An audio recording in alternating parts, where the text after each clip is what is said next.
Welcome back to Derry Public Radio. Reporting from the basement of the Derry Civic Center, this is Benjamin Graham with the news. Before we get to the news, I would like to send a sincere thank you to all our listeners for their get well cards, flowers, ritual sacrifices, and balloons. While my Barbie's Malibu Magnum may have misfired, exploding in my hand, the doctors have informed me that I will make a full recovery and be allowed to return next season. And trust me, listeners, I'll be back. You're listening to Derry Public Radio.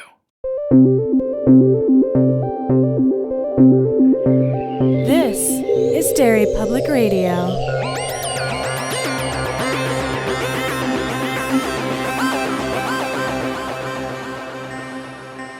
Welcome back to Derry Public Radio, a bi-weekly Stephen King book club podcast.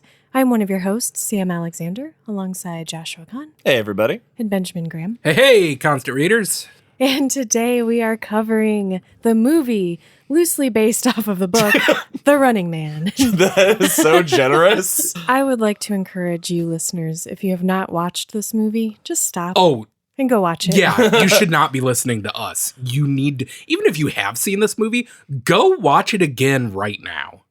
Yeah. This was the first time I've ever seen it, and it was something. It was an experience. Before we get started, I did want to say, once again, quick shout out to Phil Thiessen, our listener who graciously donated money to us so we would talk about The Running Man.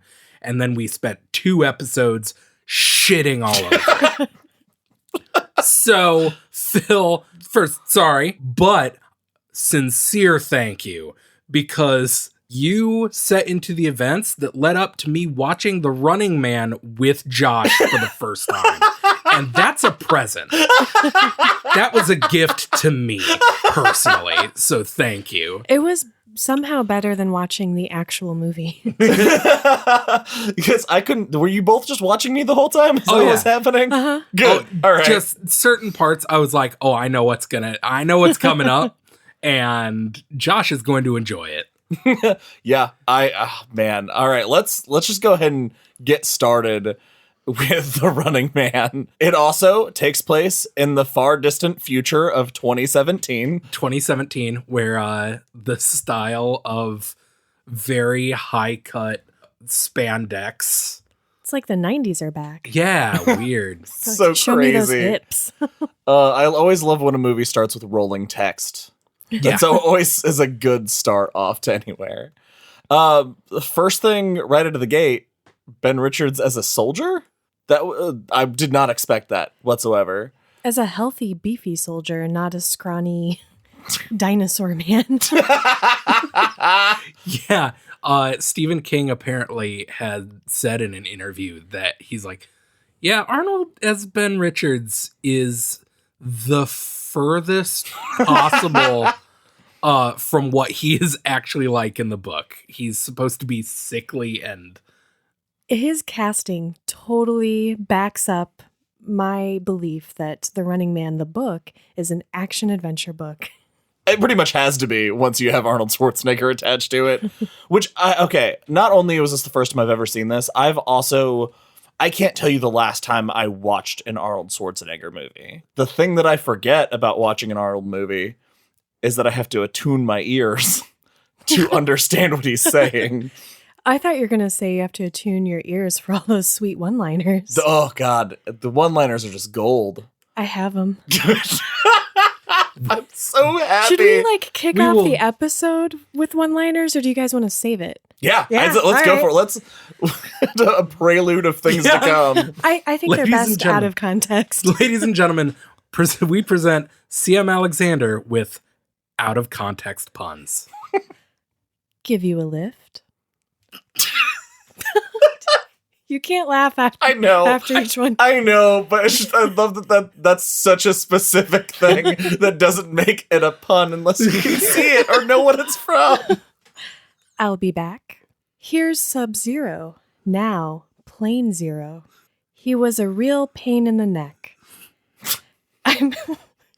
I'm going to uplink your ass. You'll be on the ground. I'm going to uplink your ass. Hey, Christmas tree. Follow, Follow me, light bulb. He had to split. How about a light? What a hothead. I don't do requests. Well, that hit the spot. Jesus Christ. Yep. Out of context, one-line theater is a great bit for the show. Some of those in context were still out of context. That is very, Very very true. So anyway, back to the plot.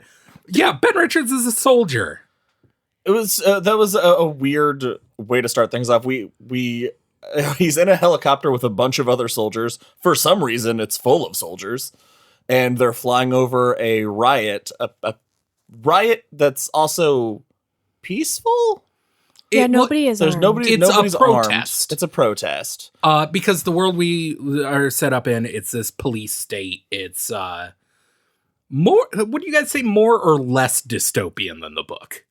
I think more. It seemed like there was more out and out violence just in the streets. Mm-hmm. Yeah, and they have this protest. Also, they scan it from their helicopter to find out nobody's armed, and there's 1,500 people down there, and he gets the order to fire on those people, and he refuses to do it. And then he has a sweet action scene that we see 3 more times over the course of the movie where he gets into a fight in the helicopter while they take him down and then proceed to fire upon the crowd. Because, of course, after reading the book, as we know, Ben Richards is just a great guy. Yeah. Super good dude who really cares about innocent people, which is also something that this movie hops back and forth on a couple times. Like, his character's very inconsistent.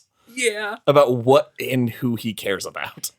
Yeah, I'm not sure I understood when the flip happened, when he started to care about that bigger picture thing in this movie, which is not pollution. It didn't make any sense because there was no moment where a turn really happened. It was, for 10 minutes, I'm going to hate these people, and then the next 10 minutes, I'm so upset I can't save these people.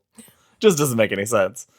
Also, something with that, so he gets thrown in jail. Not really jail, it's like a work camp, basically. It's the prison zone. Because this movie corrects what I disliked the most about the book. Not enough zones. I like a good themed zone. Yeah. It says in the starting exposition dump that the country is cut up into zones. I was like, fuck yeah! Zones! I love it. We'll just change states to zones. It'll be so cool. Not joking, 100% in. So he's arrested and he's thrown into the prison zone. They say that he killed 60 people, and that's my first thing. There were 1,500 people. How did they only kill 60 from a helicopter? He's a terrible shot. I guess. That must be it. Well, anyway, there's a sweet jailbreak scene. Well, and this is 18 months later, and all of these guys have collars around their necks that'll explode if they leave this designated area without the lights turning green. And we see our first glimpse that Ben Richards is a superhero as he's carrying a giant steel beam just casually over his shoulder. And then when it's go time, he just lazily throws it off to the side. That was cool. And there's this massive riot, and we meet Laughlin and Weiss, who help with the jailbreak. And they all get out, and they make it to freedom. Well, the important thing about Weiss is that he's like this technical genius. He's hacking the system. He's the one who gets the zone like deactivated so their heads don't explode. Yep. Guy's head explodes. A guy's head explodes. That tells you how gory crazy movie. This movie is that in this scene, a guy's head blows the fuck up, and we almost did not watch it. It was because it was confusing. Apparently it doesn't blow your head up right away. It waits until you've almost reached what you're after, and then it blows your head up. Yeah. And why was he running? The movie's called The Running Man. Yeah, you see him. Oh, okay. Come on. He was the eponymous Running Man. He's the original Running Man. Yeah. We think this is about Ben Richards. It's not. No. Well, they make it to the city after they've escaped, And we get our first glimpse of Ben Richards not giving a fuck about anybody because he's like, you guys carry on with your revolution or whatever. I'm going to go get a job from my brother. Yeah, he says, I'm not into politics. I'm into survival. Yeah. Because they're wanting to take down the network. And he's like, no thanks. Which even after everything he's been through, like that seems like something he should be down for. That you'd think that he would be inspired to act because they framed him. Right. But no, he just goes to his brother's house and punches in the very hard to guess security code of 445566. You guys know what Ben Richards is not in this movie ever? Like at any point, even when he's supposed to be. What? Angry. That is very weird. Weird. I did not realize, it didn't click. Yeah, he's never angry. He is having fun. He is just like always kind of almost at the edge of smirking. Yeah. I would say smirking, but it's Arnold Schwarzenegger's face, and I don't think it arranges itself that way. It's got two positions. Yeah. Murder and sad. So he's hiding out in this apartment that his brother was taken away for re-education, is what they said. And that's it. That's They it. don't Never talk about mentioned what that again. means. Nope. He must not be very close to his brother, Yeah. I guess. But this lady has moved into the apartment and apparently not changed the door code.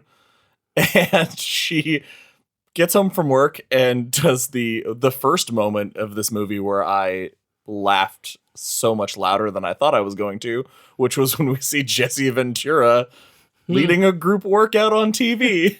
And she is working out with them in her lingerie, like all ladies work out. Yeah, what the? That was so weird. That was just in her underwear, in her lingerie, getting her silk workout on. nightie. I will say though, Jesse Ventura looked like he was having the best time. He looked like he was having so much goddamn fun. She hears about Ben Richards escaping on the news and then looks up and he's just standing over her. And she proceeds to try to run away as he chases her through the apartment. Okay, you know what bothered me about this scene? What? So imagine you are her and you're in your silk nightie, you're working out. Sure, like I do. You see this horrible murderer on TV and you look up and there he is. I felt no fear or tension in that scene. she's very exposed. She's not fully clothed and he's standing over her and he's huge and imposing and it's just like she so seems casual. Mildly annoyed Yeah. that he's in her apartment. Like, She's sort of like, get out, who are you?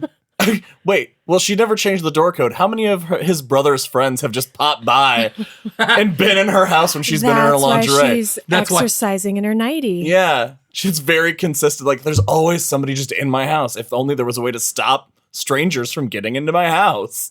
And then Ben proceeds to tie her to her Bowflex. That's basically what that was. Just ties her up and rummages through her shit and takes her money and charges a trip to Hawaii on her travel card. Did you guys catch when he was rummaging through her stuff what the contraband was? It was like clothing, tapes, Music. Yeah, why was that? Did we ever figure out why that stuff was outlawed? I no, because in the opening scroll it says all entertainment is censored. So maybe it's just the only entertainment is what the state gives you. Yeah, but also what are illegal clothes? What? I get and we don't really see it. He's like holding it in a pile. Maybe it's more suggestive, and But that's Then not the allowed. nightie she's exercising. She was in her own home in her nightie. If she went out in public in her nightie, maybe that would have been a problem. We have our second moment of Ben Richards being a superhero as she's tied to this Bowflex. And he's like, all right, I bought us 2 tickets to Hawaii. You're coming with me, and we're going to get out of the country, or out of the city. And she's like, why should I? And he, with one hand, rips the workout bench, which is bolted to the floor, with one hand just tears the floor out casually and was like, because I asked. Cut to them at the airport. That's all the convincing, I guess. Yeah, well, he dangles her out the window like a hero does. Like like a real good dude. And later in the movie, one of the stalkers, which oh boy we'll get to, is incapacitated, and he spares his life, saying, "I would never hurt an unarmed and helpless person." She's tied to a Bowflex, and he dangles her out a window. Ben, she's not a person; she's a woman. And he's not on TV at that point. That is so also he true. doesn't need to be performatively woke. Something I thought was interesting is like this sequence. He kidnaps this woman to try and escape. This is kind of the movie's adaptation of his Ben Richards book relationship with Amelia, which we discussed is like one of the most interesting parts of the book. Right. What did you think about his relationship with Amber compared to Amelia? So I liked there was the tension of she is a kidnapped person and she's trying to save her own life by going along as far as she can. But the moment where she turns on him and hits him in the crotch and runs, I honest to God thought we were done with her for the rest of the movie. I was like, oh, they touched on that relationship that's in the book and they're just done with it now. For about 2 minutes. Yep, and I thought she was done. I thought that was it. I thought it was cool how they brought her back, though. Yeah. Because she's watching the TV later, and they're covering what happened and that she was a hostage. And then they show the dead bodies, the people that Ben Richards killed when he entered the airport, which he did not kill anybody. And that's when the seed of doubt is planted in her mind, because he tells her, I was framed, I'm innocent, I didn't do those things. And she, of course, doesn't believe him. And then she sees that lie on TV, and she's like, what in the world? No, why did they add those deaths to, I mean, he's already a notorious, they call him the Butcher. Like, he already is a criminal who's killed tons of people. Why add those airport deaths? Well, I assume it's just because they died and they needed to report on it, but they weren't going to be like, oh yeah, the government accidentally killed these people. Why not just put it on the scapegoat? So you think the government officials who, like, those people caught stray bullets or something? Yeah, probably. Huh. Or like Ed just had a heart attack on shift, and they're like, I know what we can do with this. All right, shoot that dead body and let's take a picture. Never waste a corpse. Exactly. Yeah, sensationalism. Yeah, and Ben is taken down by a net gun, which was great, and wakes up in his cell. That was very cool. He was running hard. He was. He never runs like that again for the rest of the movie. He lightly jogs. That was some straight up Forrest Gump. That was some Tom effort. Cruise Yes. Running. That is straight up the best running in this movie. But it's this moment where he wakes up in his cell and he meets Killian that moment came out to me that this character is super inconsistent, because he's telling him that, hey, we've got you, and I want you to volunteer to be on the Running Man, because the Running Man never gets political prisoners. And they want ratings, so this person's going to give him those ratings. And he says, oh, you're going to do it, and shows them footage of another cell that has the other two guys, Laughlin and Weiss, who he cares so much about. Which he obviously did not care at all about. And he's like, if you don't, they're going on. And he has this moment of like, well, I guess I have to. No, you don't give a shit. This doesn't make sense. Yeah, I totally agree. I did not see the motivation there. And he didn't even look upset. Nope. And this has got to be another thing. To all of the other actors' credit to act against Arnold, because not a single one of them takes any weird delivery he gives or any off thing he does. Like, they treat it like it's perfectly natural. Everyone in this movie is just so fucking good. Yeah. In fact, we have to talk about Killian. Yeah. Oh God, Richard Dawson killed it. Richard Dawson, host of Family Feud. Yep. Plays the villain in this movie, and he's fucking awesome. He is such a pompous asshole. You just love to hate this guy. and it's so good. Oh, man. Yeah, I did not know how I was going to feel about it when you first told me that that's who played Killian, but man, it all comes together and he kills it. It's so much just fun. So I love when he's right when he's first introduced. What is it? They're walking down a corridor and something happens. There's a guy sweeping the floor. This guy mopping. Yeah, mopping. And he turns to one of his like lackeys and he's like, if that fat asshole's sweeping tomorrow, then you'll be sweeping the rest of the week. Yeah. After he walked into that guy's mop as he was mopping, Yeah. one of those people was there doing a job and the other one was approaching that one. Yeah, he's such a dick. But he was super nice to him. He's like, hey, don't worry about it. You're doing great. You're doing great work. And as soon as he's out of earshot, it's like, fuck that guy. And that we like him so much in that role is a testament to how great he did, because I really did enjoy the more serious character in the book that Killian was. Yeah. No, in the book he was really menacing and he had like some sort of, I felt like he had honor in some way. Oh yeah, he was very you got a sense of competence and that he was very good at what he did. But yeah, in this he's just an ass and I love it. His mind is on one thing, and that's on ratings. That's all he wants. That's his sole purpose. One thing that there were a handful of little things throughout this movie that I thought they did a really good job in reference to the book. And it's a really brief scene, but I wanted to touch on it when they're getting Ben Richards ready for the Running Man and they've got him strapped to the table and they're doing all these procedures. The doctor, it was that assembly line almost, except for he wasn't moving through it. They were moving through him.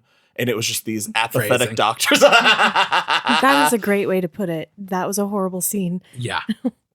It was, I did not expect something so unnerving, but like when they put the needle into his knuckles, I was like, good God. I honestly think that was the most tense scene of this movie. Yeah. And it was literally 30 seconds long. It really was. But let's get to showtime.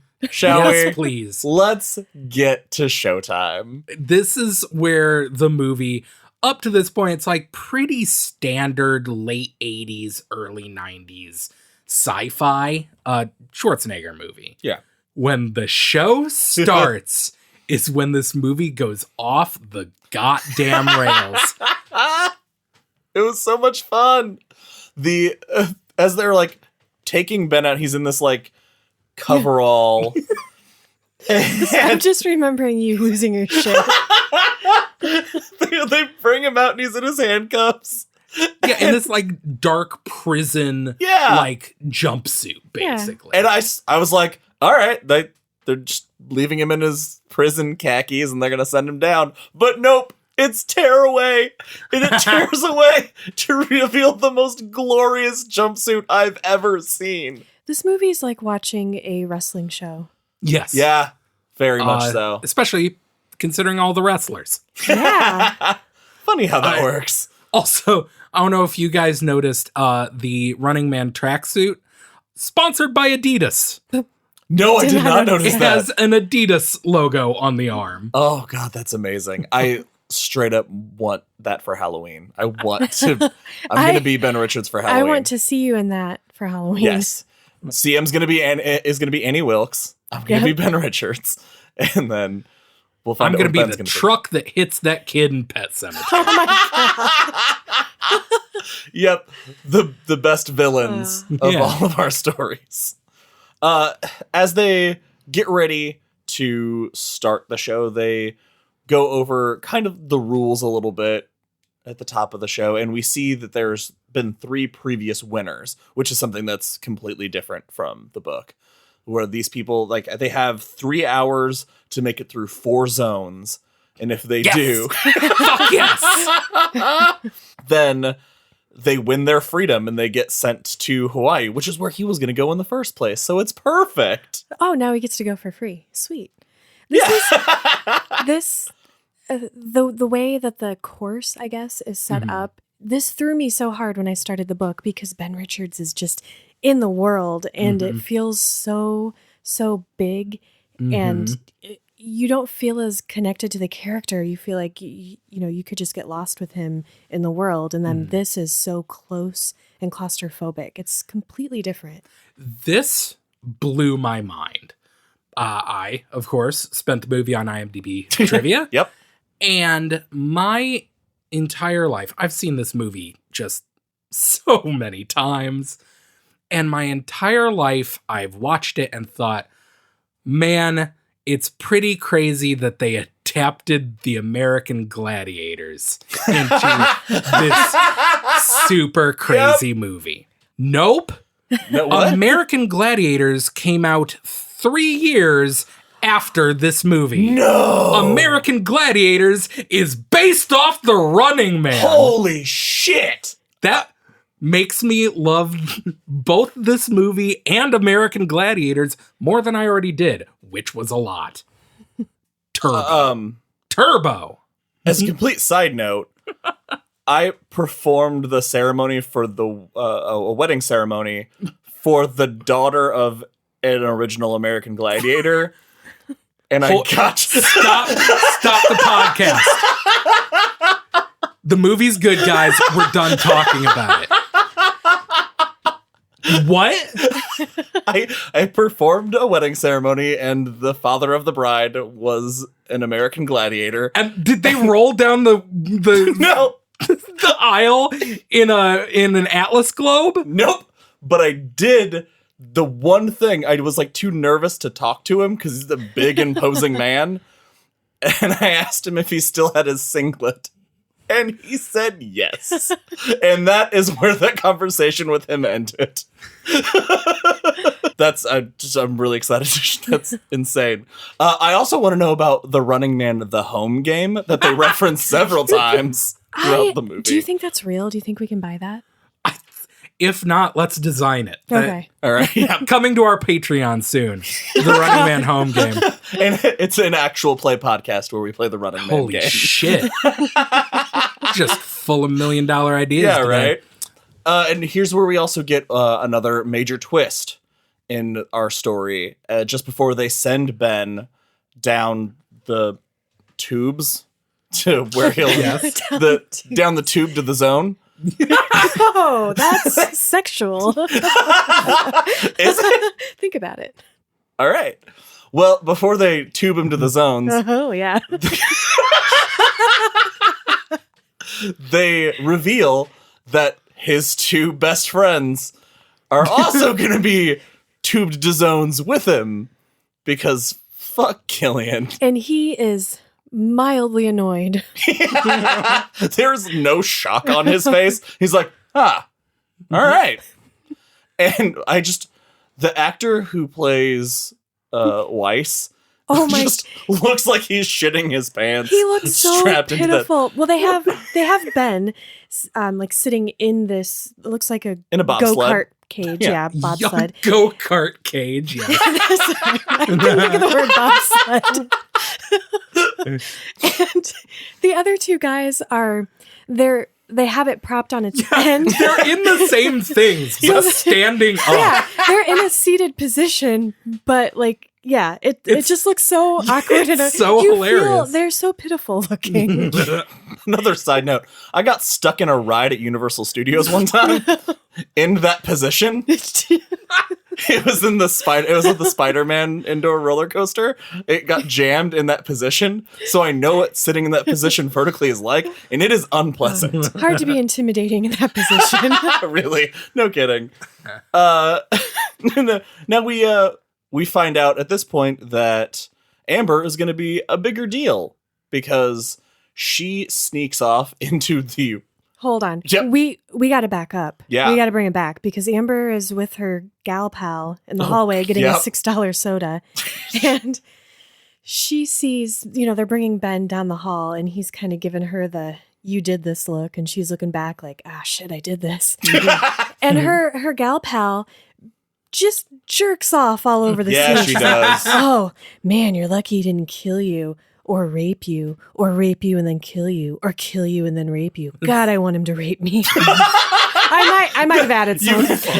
You ad-libbed a little there, but that was the underlying tone. Definitely some subtext in that scene.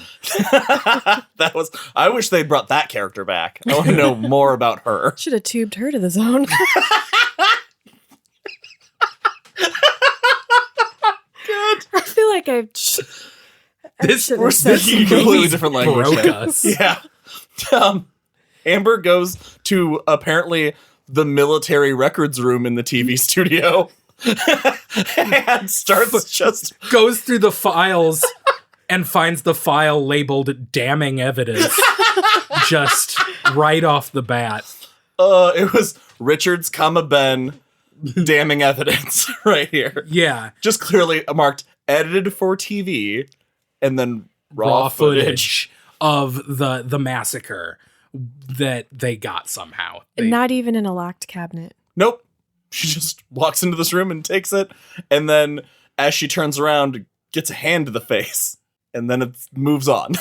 And then she's gone. All right. So we have our first, an audience member gets to select what stalker they want to go first. Every extra in this movie is giving it everything they've got to. Oh, beautiful. All those old ladies just swearing. I love it. Everybody in this movie committed 1,000%. And we meet our first stalker. Ben, you want to tell us about our first stalker? Our first stalker. I have some questions here. So yeah, they bring a member of the audience. This middle-aged lady gets to come up and gets to choose her favorite stalker. And she chooses the one because she likes him big and cuddly. Yeah. Yep. Huh? Yep. I thought I misheard that also. No. Nope. They all looked big and cuddly to me. They do. Come on. They're all big boys. They chonky. And so she chooses Sub-Zero. Professor Sub-Zero. Professor Sub-Zero. He's not wearing a lab coat. No, I don't he is know not. where the professor comes into this. He has a hockey stick. Well, he blade. is played by Professor, what was his name? Professor something Tanaka, a professional wrestler. Toru Tanaka? Sure. And he's just this big dude in hockey gear with a scythe, a hockey stick axe Yep. thing. Pretty badass. And hey, okay. He's fucking awesome. His what else do you introduction- want me to say? His introduction was kick-ass. Like when he walks out and does a little demo where he cuts a gong in half. That was super cool, and he looked really intimidating. But he gave like the sweetest smile at the end. Here's the thing. He's much less intimidating under all those hockey pads. Yeah. He just looked silly at that point. Well, okay, here's my question. Is they go into the first zone. Yeah. They go in and it is this enclosed ice rink arena. Yeah. That is very clearly, this is Sub-Zero's. What would have happened if that lady had chosen a different stalker? Like Fireball. Yeah, exactly. I think because throughout they'll be in one place and then these like gates will come down and they're trapped. And then even when they got out of the go-kart cages, there were people on motorcycles kind of corralling them in a specific direction. So I'm assuming that we just didn't see it, but they were being purposefully led towards that area by I see. roadblocks being placed in their paths. That makes sense. I'm giving the movie a little bit more credit than it probably deserves, but Yeah, I mean that has to be it. Yeah. The production has to be a real hassle on the Running Man. every part of that place, like it looked so abandoned and like they were just somewhere that had been destroyed. But there's stuff that they have this network has control over every square inch of that place. I don't know if you guys heard it. There is, when they're first introducing the show and they're about to send him down, there's a real throwaway line that it's 400 square blocks left over from the big earthquake of 97. Oh, I totally missed that. Yeah, I missed that too. There was a big earthquake that destroyed a huge swath of the city, and then they're just like, meh. They booby trapped all of it. Yeah, but also they just left a bunch of shit in there. Yeah. Because like sometimes they're being corralled, and sometimes they're in these death arenas where they fight the stalkers. But then also there's just a communications array that they find and a weird locker room. Yeah, there's a lot of just weirdly, like, I don't know where the boundaries are. Yeah. And that's not something that's very easily defined over the course of this movie, as we will get to much later. Now, Arnold Schwarzenegger, being the badass that he is, kills him with razor wire, strangles him with some razor wire and cuts his throat open, but not before Sub-Zero shoots Weiss into a goal that turns into a cage. That was great. Yeah. Very scary. This whole scene can be summed up by fuck yeah, this rules. Yeah, like, that's all you need to know. It was pretty badass. It kicks so much ass. So Sub-Zero dies. Yes. And a hush falls over the crowd. And it was at that moment that I was very confused because they act like no one's ever killed a stalker before, but they've had 3 winners. Yes. Okay. How do you complete that zone I without wanted killing to them? get to this because, Killian he gets on the phone to the government who are yelling at him. And he's like, hey, listen, so one of the stalkers died. It had to happen eventually. Right. Meaning it's never happened before. How do you win? Is there an escape hatch? Is there a win condition that we don't know about? We, of course, find out later because Amber finds the bodies of the winners. They are not in Hawaii. Spoiler alert. Yes. So that all had to be staged. So they maybe periodically they stage a win so that people keep betting on, different runners or different stalkers or something. Right. I don't know. But the question is, like, how do you get out of the Sub-Zero zone without killing him? Lock him in the net cage? Oh, yeah, I guess. Because, I mean, he gets away in the second fight. He doesn't kill one of the... Oh, good. We'll get there. Yep. I mentioned earlier, in an enclosed zone in that also moment. True. Yeah. So maybe you're supposed to they're in the sky zone. incapacitate them. Well, Yes. maybe they just somehow avoided zones. I don't know. Like, enclosed, okay, whatever. I know what you're talking about, but that's my new favorite sentence. Maybe they avoided zones. Yep. Hey, you want to win the Running Man? Stay away from those zones. Yeah, avoid them zones. Which brings us to our next zone, where they bring another audience member up to choose their favorite stalker, and he can't choose between Buzzsaw and Dynamo, so why not have them both? So we get to meet our next 2 stalkers. Sam, do you want to tell us about the stalkers? Oh, Killian is one smooth motherfucker. Yeah, because this guy can't decide, and so he's like, you know what? That's fine. We're gonna have Dynamo and is it Fireball? No, Buzzsaw. Buzzsaw. Yeah, so Buzzsaw comes out and he's this other wrestler-looking guy with a chainsaw, and this chainsaw cuts through everything, no matter what it is. Except for when it doesn't. Except for when he's fighting Ben Richards. But for show, it cuts through everything. And he has chainsaws on his legs. Yeah, he's got chainsaw legs. That he never uses. Nope. Useless leg chainsaws. And he has a motorcycle, so he's a motorcycle guy. And then Dynamo is a very luminescent opera singer. That is a great description. I would have said he's a big fat guy cosplaying as a light bright. Also true. Because he is. And he has a sweet go-kart. And he shoots lightning out of his hands. He sure does. He's very electric. Yeah. And he looks insane. He does. Guys, I can't let it pass. No. What the fuck? Costume, of all the costumes in this, Dynamo is hands down the craziest. Wait, you guys don't like Appliance Guy? Yep. The human microwave that we meet later. Yeah. It's crazy. It is crazy. I really want... let's role play this for a second, Good. Josh. Okay. Yep.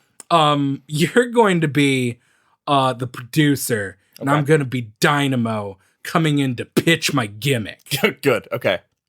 Dynamo, come on in and have a seat. Hey, I've got a great idea. I've seen some of the other guys. Yep. It's top notch. Strong gimmicks. We need strong gimmicks here. Yeah. Okay. Mm-hmm. So, what do you think of when I say opera? I think smartly dressed. I think power. I think lightning, mohawk, blinking lights. Okay, I see.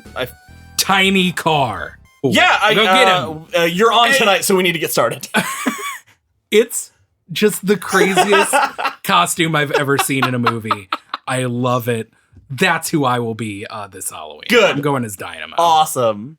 Now at this point, we have another twist where Amber is now she shows up in a jumpsuit because she gets a jumpsuit too, and they fire her down the tube to the zone.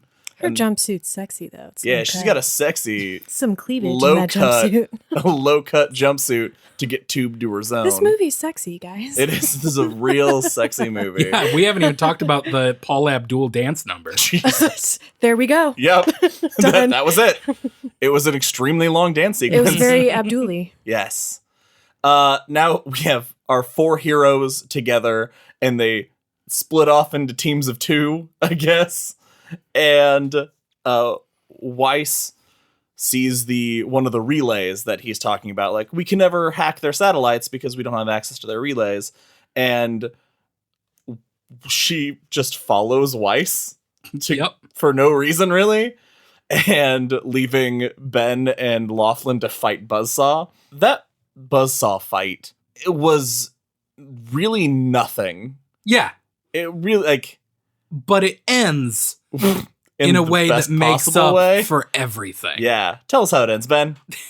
They are struggling. He knocks him off the motorcycle and you think he's dead. But it does that 80s movie thing where he goes over to the body and he jumps up and he grabs him by the throat. And they're tussling over a chainsaw. And just as you think the chainsaw's getting closer and closer to Ben, he's just like, nah, I was stronger all along. And he just forces the chainsaw not just back at him, but down and up between his legs. Ooh. And chops his dick apart. And we hear his opera skills as he hits that beautiful falsetto as he's getting his chainsaw vasectomy. That's what you do when you die. Yep. Chainsaw Vasectomy is a death metal band. Meanwhile, Weiss and Amber are hacking the terminal, which just looked like nonsense, so I don't even want to get into it. But Dynamo finds them and shoots Weiss with his lightning hands. But not before he gives Amber the numbers. Yes. Yes. Which, if there was any more heavy-handed foreshadowing, then I could memorize these numbers, but you also memorize them just in case. I memorized them. Did you? 4, 8, 15, 16, 23, 42. Well, let's do a Lost podcast after this. I am in. No, all right, let's do it. So he electrocutes Weiss, and Amber runs away, gets back into his tiny go-kart, and is defeated by a hill. Because he's trying to run down Ben Richards, and Ben... It looks like he has a plan. Like he's climbing up to reach for something, and just as he is about to get what he needs, he turns back, and the vehicle has tumbled end over end all the way down, and it's hysterical. It is too funny. For once in an action movie like this, the thing that should happen actually happens. Because you're like, there's that. It's ridiculous that he would go kart up that hill. Do you think it was a subtle nod to the air cars from the book? And how wildly inefficient that was they are. Cool. Yeah. I don't think anybody in this movie read the book. No, absolutely not. He's laying there defenseless, and Ben Richards has this pipe, and it looks like he's about to cave his head in, but he instead jams it into the ground next to him and tells the whole world, I won't kill a helpless man, and then walks away. And then we find out that apparently Laughlin and Weiss died. Yep. Because of those injuries. Yeah, just as we were all sitting in the living room being like, wait, where are those other two? Oh, they just got hit. They're fine. And then they find them. They're like, oh, they're both dead. Yeah. Which his electricity shouldn't be enough to kill people because we see him electrocute her, and she's fine. She gets up right away. Right. But no, it killed those other two. Maybe that guy had a heart condition. Maybe. That seems right. Yeah, pacemaker.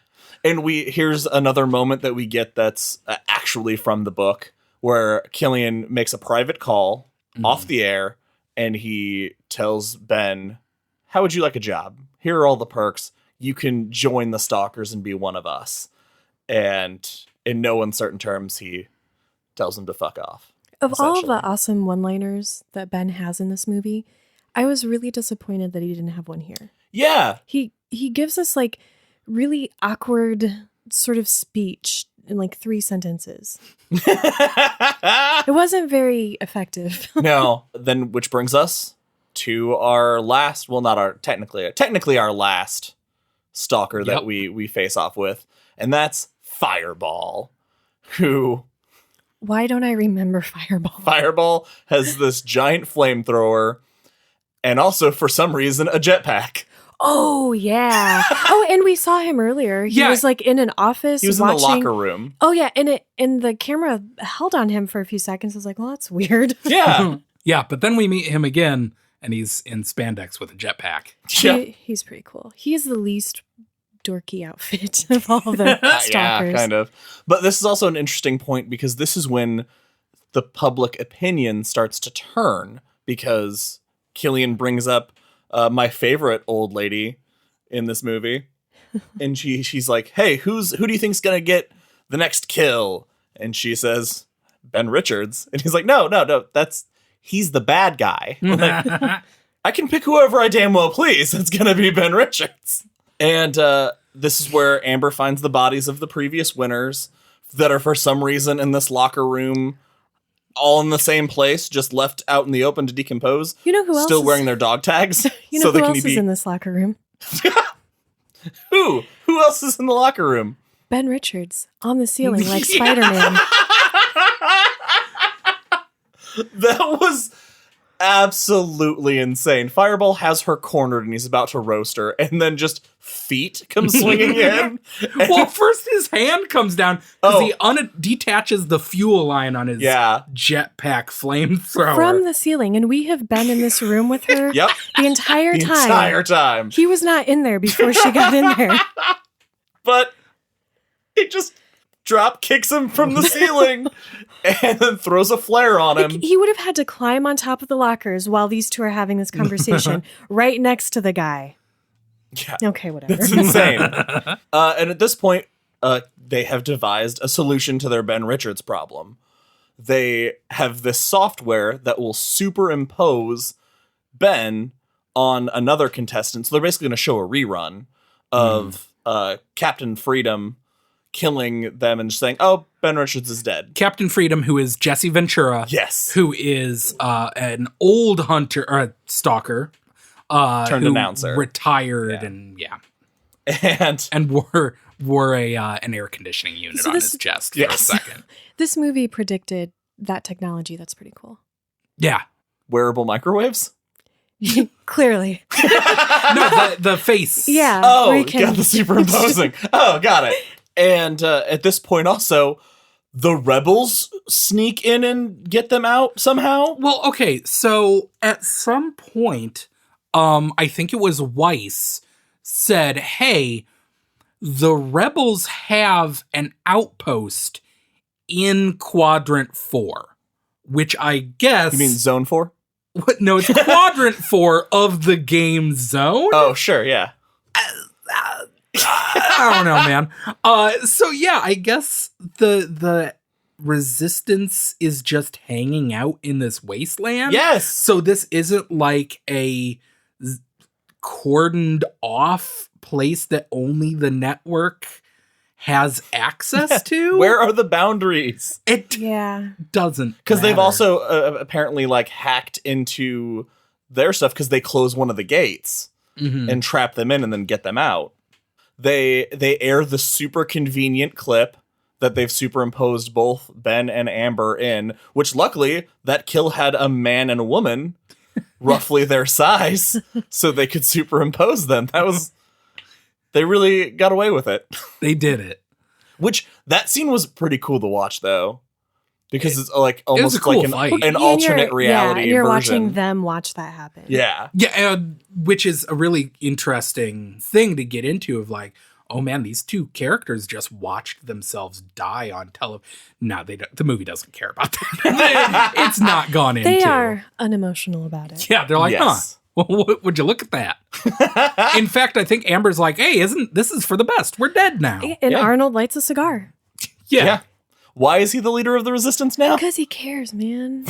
Because Hold on. He cares Does about politics, not survival. the Yeah. people got His behind best friends him. got murdered. That's true. This woman Best friends in the world. he abused is And now leads around by the nape of here. the neck. God. It's great. This movie's great to women. It really, really Big is. surprise. Late 80s. No, I thought that was like just a really weird turn. And because they're like, all hope's lost because now we can't do the uplink thing. And Amber's like, nope, I have the codes because he told me to remember them, and I remember them. And so they have this whole plan of action, and he steps up and they're like, I thought you were on your way out. And he lights his cigar and he said, I told him I'll be back and I don't want to be a liar. Sure. Great. So his motivation is revenge on one guy. His motivation is to call back to his catchphrase. Yeah. that is You what I gotta think. preserve those sweet catchphrases. Right. So they steal this uplink. We find out that Amber still has that unedited footage, which I was very confused by. Not the fact that they allude to like, where were you hiding that the whole time? In her butt. But I keep my undoctored footage the same place I keep my $500. So when she was going through the medical procedures that they put all the runners through, and she was in her underwear, Yeah. and then she was put in the jumpsuit, they confiscated her clothes and her purse and everything. Yeah, they left her with those videos. Not just that, when she turns around and is like captured, she's holding it in her hand when she is caught. Like, that means they gave her enough time unattended to Put it in her butt. keister it before she got processed. At least she doesn't have a whole story up there. That's true. That is true. It's just, but there is a map to Zihuatanejo. They air the footage. Everybody sees all this crazy stuff. The resistance grabs guns and they storm the building. Amber fights Dynamo again, which it was problematic. He tries to rape her. Ben should have killed him. Now, do you think that was just a matter of just clearing the board? Like, they just wanted to make sure that they still killed the stalker. They need to give Ben that moment where he doesn't kill somebody that's helpless, but we need to find a way to circle back and kill this guy eventually. So let's make him a rapist. I guess. Maybe it was the shitty 80s version of, hey, let's give the woman a cool thing to do. Get raped, almost. Yeah. I don't know. And then she hits him in the crotch. And then I forgot how she kills him already. It doesn't matter. Crotch electrocution. Something with electrocution, he dies. Yep. Apparently, we all zoned out during this part. We're like, oh, this part's gross. I did notice that while he was wet, and so it was easy for him to be electrocuted, she was also wet. That is true. But now we get our face-to-face, our final face-off with Killian and Ben Richards as they circle the bobsled chair.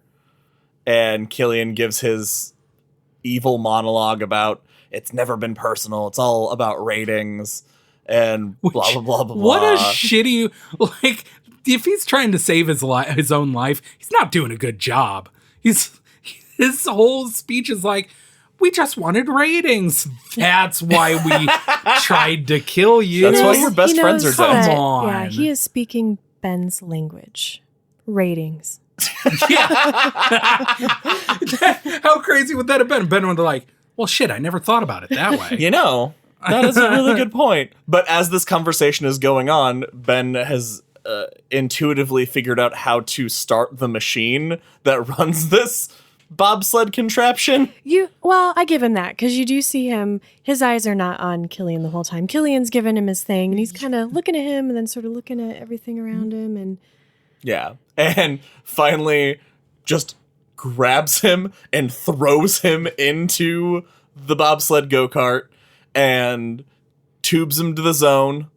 yeah, Which that protective fence that they all hit has been taken down now because the show's over. So it doesn't stop him, and he flies straight into a billboard of himself.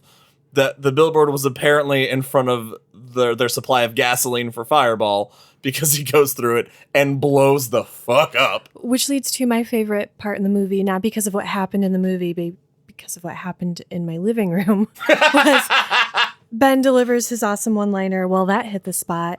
And our Ben goes, how did he see that happen? He's standing in the studio, and he sends him down this tube, which we know is super crazy It's like 5 long. minutes long. Yeah, it's every so time anyone long. goes down there, there's an extended scene of them sliding down this long slide, and then he explodes. And he's just standing up there, like, staring at nothing. He's like, that hits the spot. We liked to imagine that to he was no counting in his head, because he's Yeah. been on that ride, so he Right. knows about how long it takes. And now, yeah, he should be dead by now.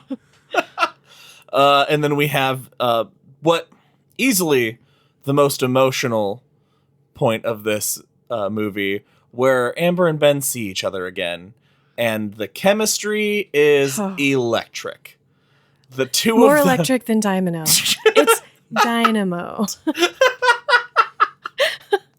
they look at each other, and between the music and the lighting and the angles, you are supposed to feel this love, but there's nothing there. No. They just stare at it. They're just staring each other down. And then Why would there be? What has Nope. happened in this movie that has made them fall in love? What? Nothing. Nothing. They kiss, though, and then he grabs her by the neck and leads her out of the studio. That's his love language, Sam. Oh, I'm sorry. Grabbing by the neck and leading women is his love language. So the movie gave us what we didn't get in the book, which was Ben and Amelia, who's Amber in this movie, getting together at the end, hooking up. Yeah. Yep, that's what Amelia we're... gets sucked out of an airplane. Amber gets a kiss and And a neck rub. a neck rub. Yeah, he's rubbing her neck. Yeah, it was a massage. She seemed really stressed out. And that's the Running Man. Woo. And it fucking It rules. is fucking so cool. you- I wanted to point out something else that I noticed. It didn't hit me until most of the way through, and you guys have probably noticed this, that when they show at the very, very beginning, when they're showing the Running Man and showing clips from the show, all of those clips are from the movie The Running Man. Yeah, it's not. Yeah, I noticed it when they showed the buzzsaw pulling him around behind his bike, and it was the same exact curve, and I'm like, where did I see that before? And then just after that is where the little go-kart ramps over a little wall, and I remembered that happening, and I was like, I don't know how, I don't know the logistics, but all these clips are from later in the movie. this movie, I have to watch it and completely remove myself from Stephen King while watching it because it has nothing to do with the book at all. Very, very loosely based. So if I'm thinking about it in terms of the book, I would not like the movie.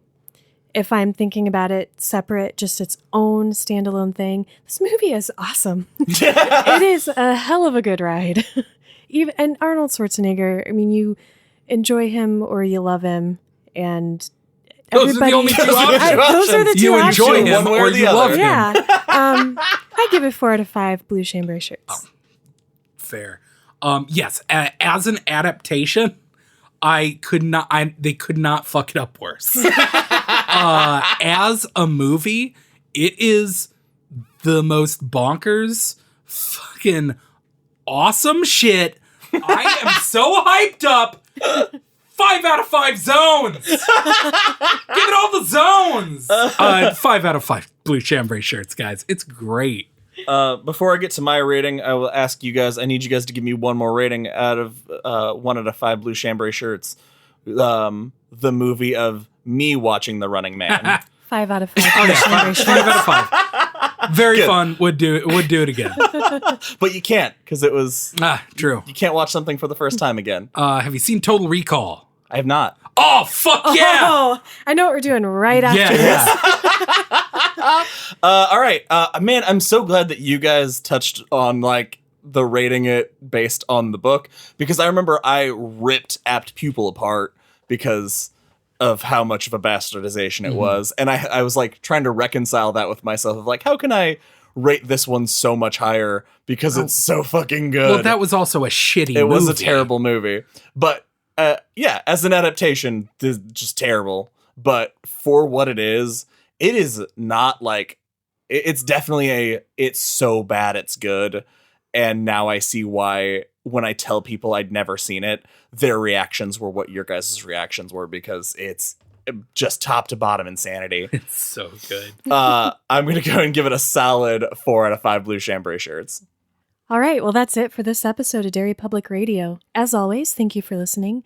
Join us next episode where you guys, Here we go. Oh, we are covering The Stand. The Stand! It's happening! You've been begging. We are listening.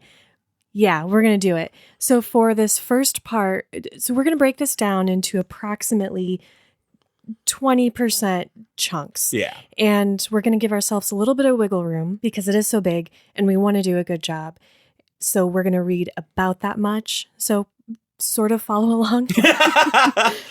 Yeah, so if you want to join us in reading along, go about to chapter 26 or so for the first part.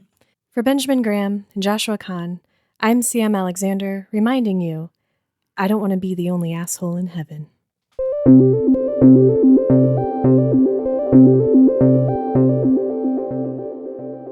Hey everyone, CM Alexander here. Thank you for listening to The Running Man Part 3. Thanks again to Phil Thiessen for his support and suggestion that we cover this book. I wanted to share an email that we got from Phil after we released episode 2. He read this book as a kid and he remembered it as a fun action story, and he actually apologized for picking it because of the racist content that we touched on in part 1. Phil, you don't have anything to apologize for. There are a lot of things that I've reread recently, and I've noticed racist and sexist things in them that went over my head as a kid. I think it's a testament to some of the improvements that we've made as a society that these things are more obvious to us now. And it gave us a platform to have an important discussion that we should all be having with each other on a frequent basis, because that's when change happens. Join us next episode, where we'll be leaving the futuristic, action-packed year of 2017 and going back to the 80s for The Stand. That's all for now, listeners. Goodbye.